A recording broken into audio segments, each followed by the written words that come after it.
Well, Donald Trump is now officially the 47th president of the United States. The president delivered his inaugural address yesterday, promising to restore America. Trump also signed a series of executive actions. Joining us now to recap the inauguration, New York Congressman Mike Lawler. Mr. Lawler, good to see you. How are you? Thanks for having me, Chris. Hey, I'm a Mawa guy. You're a suffering guy, so I know you were out late last night. Give us a quick recap of what the evening was like for you. It must have been thrilling to be an elected official and be a part of all the festivities last night. For sure. Look, it's a great honor, obviously, to serve and represent my district and in Washington, but certainly to sit, in the front row and witness history. Obviously, Donald Trump coming back for another term, only the second time in the history of our country that a president has been reelected to a non-continuous term. Certainly he hit the ground running during his speech and thereafter signing numerous executive orders and taking executive action.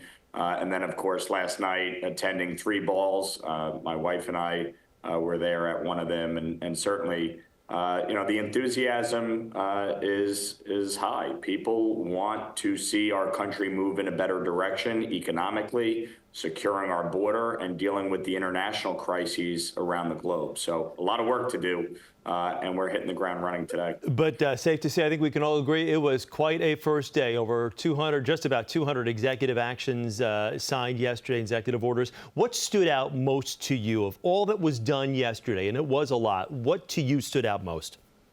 I think obviously the border was one of the biggest issues. The actions he's taking on immigration to really set the tone, but also to begin the process of securing our border, deporting criminal aliens, stopping this massive influx that we have seen under Joe Biden and Kamala Harris, over 10.5 million people, New York City being overwhelmed by it. I was heartened to see Mayor Adams here yesterday for the president's inauguration.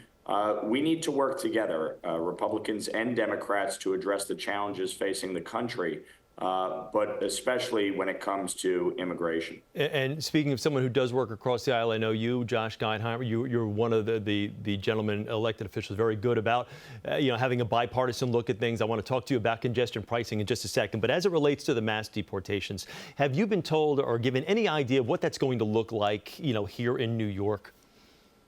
Look, we've had conversations with the administration, in advance, obviously, of them getting sworn in. There's no question Tom Homan is going to be looking to go after criminal aliens and begin the process of executing on those who have outstanding warrants, but also cracking down on sanctuary cities that refuse to cooperate with ICE. The fact is, if you have people who are here illegally and committing acts of violence, there needs to be full cooperation. So from our understanding, they're going to move pretty swiftly, getting ICE in to areas like New York, like Chicago, to really crack down on those that have outstanding warrants and orders of deportation and execute on them. And obviously what has been said by the president is those with a violent history or a violent record are the ones that would be deported first. I want to transition here to one of the issues, the executive orders yesterday that's obviously making very big headlines, and that is full pardons for the January 6ers. Over 1,500 of them, including the Proud Boys leader Enrique Tarrio, Oath Keeper founder Stuart Rhodes. These guys were they were convicted on seditious conspiracy. They were sentenced to 22 and 18 years. You've basically got blanket pardons here. And I think most, even when we spoke with Nicole Malliotakis yesterday, we thought that there was going to be a line in the sand where it wasn't going to be the violent offenders, but some of the other folks that had been convicted. But this is, as I mentioned, a blanket pardon. What are your thoughts on this? And were you surprised that everyone is basically, skating on this one? Look, obviously, I think anybody who committed an act of violence at the Capitol, I would disagree with the decision there. But as we saw yesterday with Joe Biden's preemptive pardons of his entire family, the pardon power is vast, and the president has the right to do it. Donald Trump campaigned on this. He said he would do it. So from that standpoint, obviously, it's not surprising that he did, in fact, move forward with it. Did Did it surprise you, though? Because, again, these are the men and women that are tasked with protecting people like yourself, Sergeant at Arms, the Capitol Police. And I know hearing from a number of them last night after this decision was made, they're not necessarily happy with this decision. No, look, I understand. I was very clear from the very beginning what happened on January 6th was wrong. It never should have happened.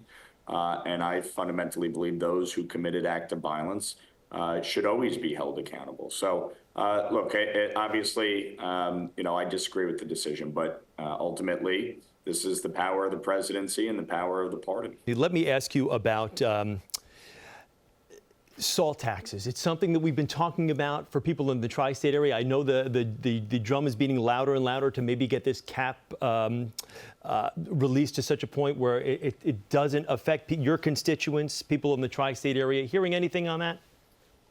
Look, this is a top priority for me to lift the cap on salt. We met with the president just over a week ago down in Mar-a-Lago. He agrees with us about the need to lift the cap on salt. So as we negotiate the tax bill as part of reconciliation, this is going to be a critical component of it. And I've been very clear, I will not support a tax bill that does not lift the cap on salt. So I am confident we will get it done. It'll be part of a negotiation. Everybody's going to have to negotiate in good faith. But we'll get there. And real quickly, before I let you go, in talking about congestion pricing, I know where you stand on this. We know where the president stands on this. What can possibly be done? Governor Murphy in New Jersey sending a letter to the president yesterday. So it seems as though the president's going to be confronted with making a decision on this one sooner than later. Look, I believe the Federal Highway Administration has the authority and the ability to reverse the decision by the Biden administration to approve congestion pricing. They did not do a full environmental review as part of that approval process. So I certainly believe the president is within his authority to do that. And my feeling is move forward with it and let Kathy Hochul sue if she feels so strongly about congestion pricing. Congressman, we do thank you for taking the time. Good to talk with you. Thanks, Chris. All right. Talk with you soon. That's Congressman Mike Lawler. Read more about the inauguration of Donald Trump. You can head to our website at cbsnewyork.com for anything that you may have missed. And stay with us. We will be right back.